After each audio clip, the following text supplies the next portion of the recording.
और ब्रेक के बाद आप सभी का स्वागत है। जिले के बमडीन तारा क्षेत्र के ग्राम पुचैली में एक नाबालिग लड़की की विवाह होने की सूचना महिला व बाल विकास विभाग के अधिकारियों को दी गई। सूचना मिलते ही जिला प्रशासन और महिला बाल विकास विभाग के अधिकारियों की टीम पुलिस के साथ ग्राम पुचैली पहुंची। वही पूछताछ करने पर पता चला है कि ग्राम पुचैली के ही रहने वाले दो सगे भाइयों से ग्राम पुचैली में ही रहने वाली दो सगी बहनों का विवाह हो रहा, जिससे एक लड़की की उम्र 17 साल 5 माह थी। वही विवाह के लिए वर पक्ष बारात लेकर वधु के घर पहुंच गए थे। महिला व बाल विकास विभाग की टीम ने दोनों पक्षों के परिजनों के साथ बैठक कर उन्हें समझाइश देकर लड़की का बाल विवाह रुकवाया है। महिला बाल विकास विभाग के जिला कार्यक्रम अधिकारी ने लोगों से अपील की है कि जब तक लड़के की उम्र 21 वर्ष न हो जाए, तब तक की लड़की की उम्र 18 वर्ष न हो जाए, तब तक के लिए उनका विवाह न करवाया जाए। सूचना प्राप्त हुई कि पुचैली में बाल विवाह हो रहा है। तुरंत चाइल्ड लाइन की टीम और डीसीपीओ की टीम गई और बाल विवाह को रुकवाया गया। उसमें यह था कि 2 सगे भाई और 2 सगी बहनों की शादी हो रही थी, जिसमें छोटी वाली बहन थी जो वो 17 वर्ष 5 माह की थी। तो उनका बाल विवाह तो रुकवा दिया गया। जिले में कलेक्टर मैडम की तरफ से भी अपील जारी की गई है, कोई भी बाल विवाह न होने दे। जैसे ही किसी को पता चलता है कि बाल विवाह हो रहा है तो स्थानीय पुलिस, महिला बाल विकास विभाग, डीसीपीओ ऑफिस, कहीं पर भी उन लोग सूचना दे सकते हैं। 112 में भी सूचना दे सकते हैं, डायल 112 में भी सूचना दे सकते हैं। और इसमें सजा का भी प्रावधान है ना। तो इसमें काफी कड़ी सजा भी है, इसलिए मेरी अपील है कि नाबालिगों की शादी न होने दिया जावे। सूचना प्राप्त हुई कि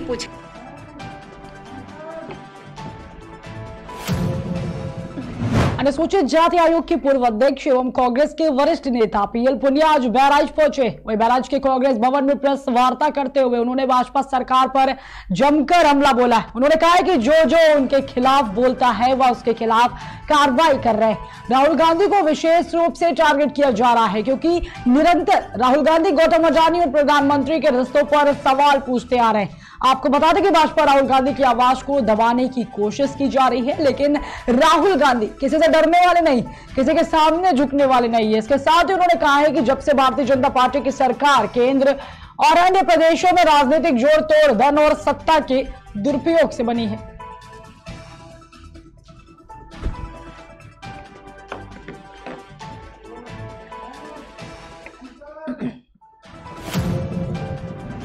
वही खबर राजधानी लखनऊ से, जहां पीड़िता के साथ हुए दुष्कर्म का न्याय नहीं मिल रहा है। पीड़िता न्याय के लिए लगातार गुहार लगा रही है। आपको बता दें कि पीड़िता न्याय के लिए योगी के दरबार पहुंची है, जहां पीड़िता ने बताया है कि उसके साथ 20 तारीख को दुष्कर्म हुआ था। अभी तक उसकी रिपोर्ट ही नहीं दर्ज की गई है। वही सारे थाने से लगातार योगी के जनता दरबार तक पीड़िता न्याय के लिए गुहार लगा रही है।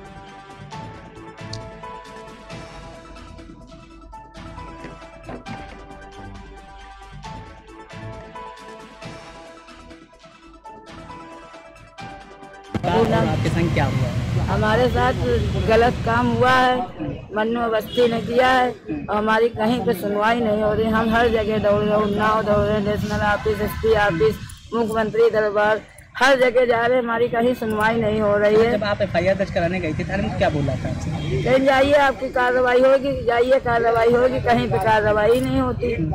कितने दिन की घटना हो गई है? 20 तारीख की घटना है। लगातार आप जनता दरबार में भी आई थी? हर जगह हम दौड़ रहे हैं। यहाँ क्या कुछ कहा गया आपसे? यहाँ भी यही कहा गया कि जाइए आपकी कार्रवाई होगी, कार्रवाई होगी, कहीं भी कार्रवाई।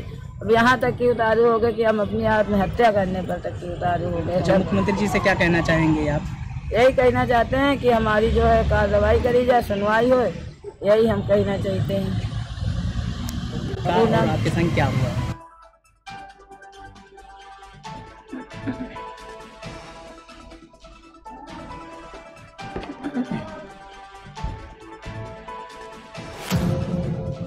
खबर बांदा से, जो बांदा में चोरों के हौसले बुलंद होते दिखाई दे रहे हैं। आपको बता दें कि थाने से चंद कदम की दूरी पर चोरों ने मोबाइल शॉप की दुकान में चोरी की।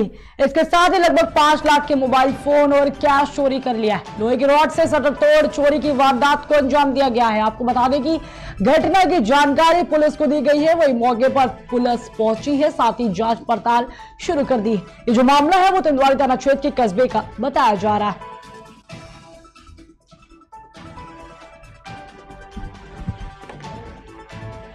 क्या नाम है आपका? मेरा नाम शाहिद अली है। ये क्या मामला है, क्या चोरी हुई है? मैं सुबह जब दुकान देखने आया तो यहाँ ताला मेरा शटर मतलब टूटी हुई थी और लगभग कम से कम 4.5-5 लाख की मोबाइल और नगद कम से कम 25-30 हज़ार रुपये। इसकी सूचना कहीं दी है आपने? हाँ, थाना तिलवारी में हुई। फोर्स आया था? हाँ, फोर्स भी आया था। क्या आश्वासन दिया है? कानूनी कार्रवाई करने के लिए। आपको ये जानकारी कैसे मिली थी? मुझको फ़ोन आया था कि आपके शटर का ताला टूटा है, तो मैं आया था 6:30 बजे के आसपास। क्या नाम है आपका?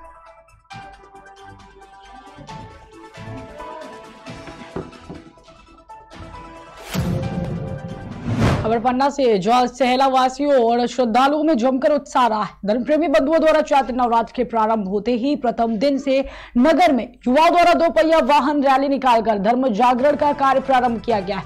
आपको बता दें कि धार्मिक आस्था के प्रतीक के रूप में चर्चित होते जा रहे बुंदेलखंड के पन्ना जिले के सलेहा में रामनवमी के चल रहे समारोह ने जिले स्तर पर सबसे बड़ी शोभा यात्रा नगर में निकाली है।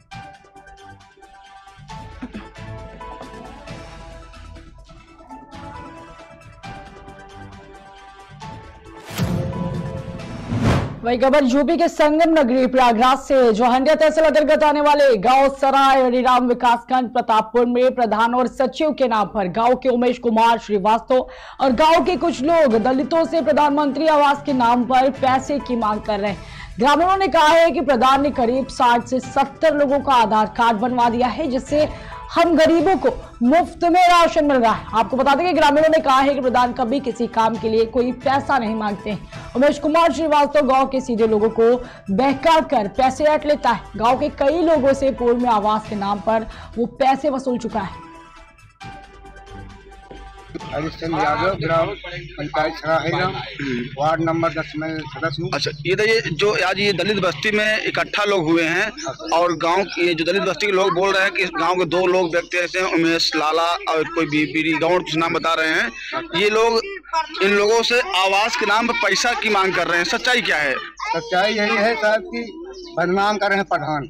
हाँ, प्रधान बदनाम कर रहे हैं कि प्रधान 15,000 मांग रहा है, बीडी गौड़ भी कह रहे हैं, उमेश लाला भी कह रहे हैं। सच्चाई ये है साहब कि उमेश लाला पात्र नहीं है, पात्र नहीं है आवास लेने के लिए।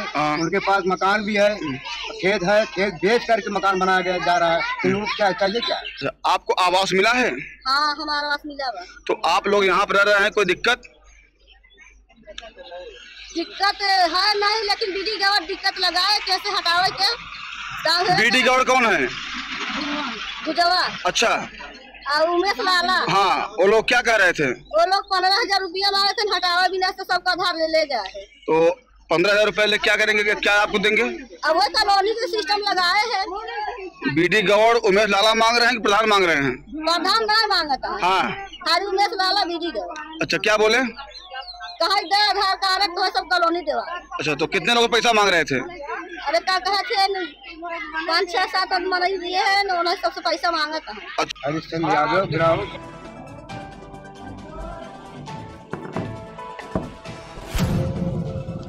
वही खबर यूपी के कन्नौज से, जो यूपी के जनपद कन्नौज में 1 महीने पहले हुई अधिवक्ता के भाई की हत्या मामले में पुलिस पर आरोप लगाया गया है। आपको बता दें कि मृतक के अधिवक्ता भाई ने पुलिस पर आरोप लगाया है और हत्या में शामिल 7 अभियुक्तों को गिरफ्तार न करने का भी पुलिस पर आरोप लगाया गया है। आपको बता दें कि आरोपी खुलेआम घूम रहे मृतक के भाई को धमकी भी दे रहा है। जहां धीरेन्द्र की 26 फरवरी को हत्या कर दी गई थी। इस मामले में 8 के खिलाफ हत्या का मुकदमा भी दर्ज हुआ था।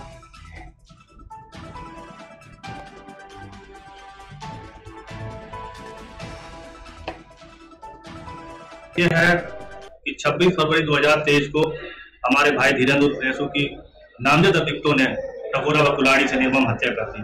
कहाँ पर? दरवाजे पर। किस जगह? ग्राम दोहा मठ पड़ता है कोतवाली तिरवा के अंतर्गत। वहाँ दरवाजे पर लेटा था। नामजद 8 अभियुक्तों ने उसकी कुलाड़ी व टकोरा से घेराबंदी करते हुए हत्या की। जिस संबंध में मैंने कोतवाली तिरवा पर मुकदमा लिखाया। 8 अभियुक्तों में सिर्फ नामित अभियुक्त शिषपाल को पुलिस ने बुलाकर घटना के 25 दिन के बाद उसका चालान कर दिया। बाकी अभियुक्त खुलेआम घूम रहे हैं, एलानिया धमकी दे रहे हैं कि तुम्हारे साथ भी ऐसी घटना घटित हो सकती है, नहीं तो शांत बैठ जाओ। इस संबंध में कार्रवाई की है उससे संतुष्ट है? बिल्कुल संतुष्ट नहीं है। 8 अभियुक्तों में पुलिस ने सिर्फ एक को ही चालान कर दिया, बाद बाकी 7 मुलजिम सरेआम घूम रहे हैं। इस संबंध में उच्च अधिकारियों से मुलाकात की है? हमें अभी तक पुलिस अधीक्षक महोदय व कोतवाली तिरवा की पुलिस बराबर आश्वासन देती रही कि आप परेशान न हो और मैं जल्द से जल्द इन अभियुक्तों को गिरफ्तार करके जेल भेजूंगा, परंतु अभी तक कोई ऐसी कार्रवाई नहीं हुई है। जिस संबंध में मैं पुलिस अधीक्षक महोदय कन्नौज के यहाँ गया था प्रार्थना पत्र देने, परंतु आज वो अपने कार्यालय में मौजूद नहीं मिल पाए। ये है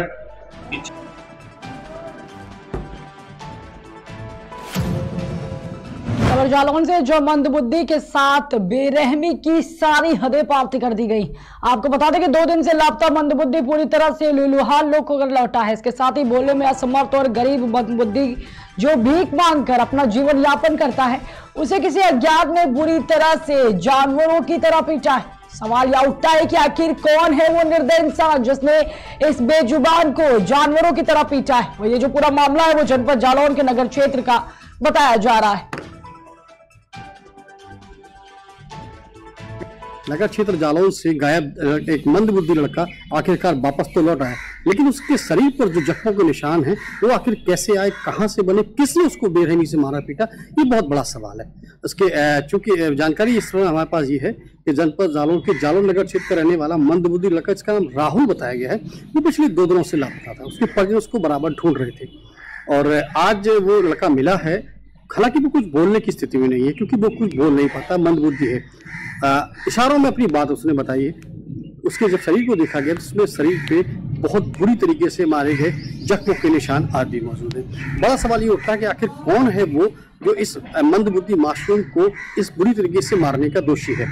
सवाल बड़ा है, जवाब आने अभी बाकी। हमारा ये नाटक है यूपी के झांसी से जो प्रमुख समकालीन हिंदी नाटक व आधुनिक हिंदी कहानी आंदोलन के प्रमुख लेखक मोहन राकेश ने अपने नाटकों की मूल कथन, कलाबोध, बिंबों और ऐतिहासिकता के माध्यम से प्राचीन कला की प्रशंसा की बजाय वर्तमान समस्याओं को उठाने का और उन्हें उजागर करने का प्रयत्न किया है। आपको बता दें कि इस बात की सभी विद्वान निर्देशकों, अभिनेताओं और रंग समीक्षकों ने प्रशंसा की। इसके साथ ही आधे अधूरे का आलेख स्त्री पुरुष के मध्य प्रेम और संघर्ष पर आधारित है, जो पुरानी चली आ रही सामाजिक व पारिवारिक परंपराओं, रूढ़ियों के विघटन एवं टूटने की कहानी है। यह प्रयास अधिक व्यवहारिक, मितव्ययी, सादगीपूर्ण प्रस्तुत की कोशिश कर रहा है। हमारा ये नाटक है मोहन राकेश का। चूंकि पहले नाटक के बारे में बात कर लूं मैं, तो मोहन राकेश जी का हिंदी का नाटक है, जो हिंदी के अग्रणी लेखक रहे हैं। उनका नाटक हम ये मोहन राकेश जी का आधे अधूरे करने की पूरी हमारी कोशिश है कि उसी हम यथार्थवादी शैली में इस नाटक को करें। और इस नाटक की सबसे खास बात यह है कि बिल्कुल आम बोलचाल की ये भाषा है जो आम लोगों को कनेक्ट होती है, और ये मध्यम वर्गीय परिवार की संघर्ष की गाथा है, जिसमें स्त्री के संघर्ष, उसकी स्थितियां दर्शाई गई हैं। और मैं पूरे मतलब विश्वास के साथ ये कहता हूं कि यदि कोई महिला इस नाटक को देखती है तो उसको बहुत अच्छा लगेगा, क्योंकि मोहन राकेश जी और विजय तेंदुलकर जी ही हैं जिन्होंने वुमेन्स के ऊपर लिखा है, बहुत ज्यादा और बहुत अच्छा लिखा है। तो हम कोशिश कर रहे हैं यही कि मोहन राकेश जी का ये नाटक हम दिखाएं, और इस नाटक को दिखाने के साथ हम अपनी जो महिलाएं हैं उनको समर्पित कर रहे हैं। इसके साथ ही हमसे पूछा गया कि इस नाटक के निर्देशक तो मैं ही हूं, कोई और डायरेक्टर नहीं है, फिलहाल तो मैं ही निर्देशन कर रहा हूं इसका। इसके बाद बुंदेलखंड नाट्य कला केंद्र समिति 2012 से सतत रंगकर्म में प्रयास कर रही है, और रंगकर्म के प्रति हम लोग समर्पित हैं। हिंदी ही नहीं, संस्कृत, इंग्लिश, बुंदेली और भी अन्य कई भाषाओं के नाटक हम लोग करते हैं। तो हम भाषा प्रधान नाटकों को कर रहे हैं, और हम ये भी सोचते हैं कि हमारे इस नाट्य के साथ में हम नाट्य की शिक्षा दें, नाट्य की एजुकेशन दें, तो सभी उम्र, सभी वर्ग के लोग हमारे साथ जुड़ रहे हैं, और जुड़ने के साथ एक नाट्य अनुभूति, नाट्य कर्म के साथ वो आगे बढ़ रहे हैं। हमारा ये नाटक है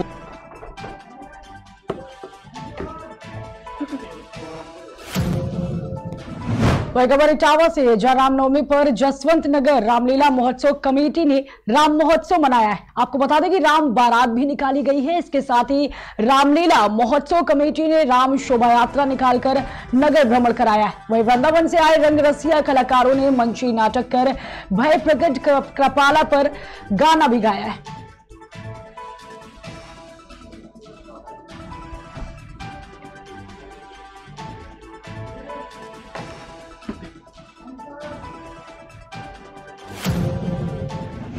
फिलहाल की खबरों में इतना ही। रुकते हैं एक छोटे से ब्रेक के लिए।